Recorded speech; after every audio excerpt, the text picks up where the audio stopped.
Сәлем достар, баклажаннан осындай қытырлақ салат жасайтын боламыз.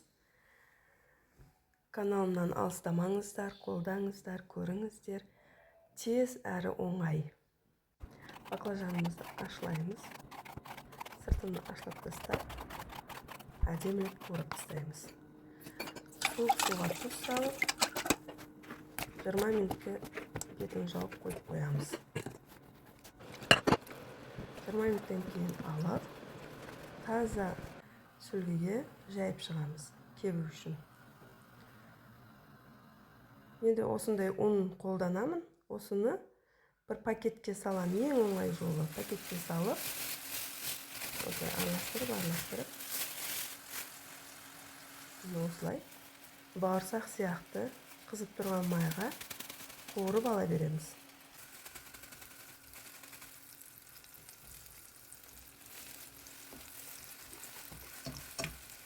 Арт салып қуыра берсек болады.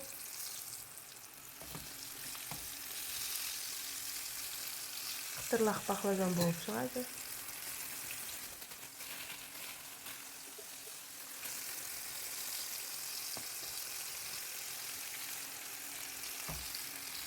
Қызарғандарын алып отырамыз.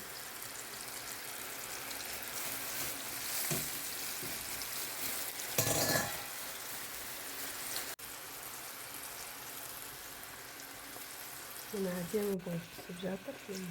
Қызарды. Қытырлақ баклажан.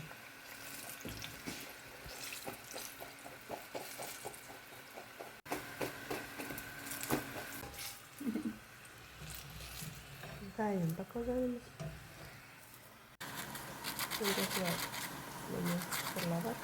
Осыларды тарелкаға салып, үстіне тәтті соустан себеміз.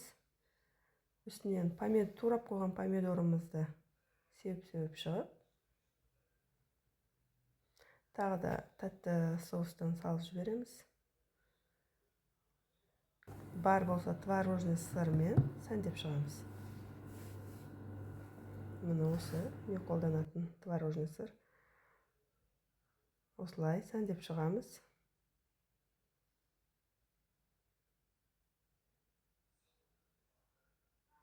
Сәндікке осылай сеп қоямыз. Дайын. Зелень болса үстіне зелень сеуіп жесеңіздер болады. Зелень сеуіп қойдым. Ас болсын. Әдемі тез дайын болатын салат. Істеп жасап көріңіз.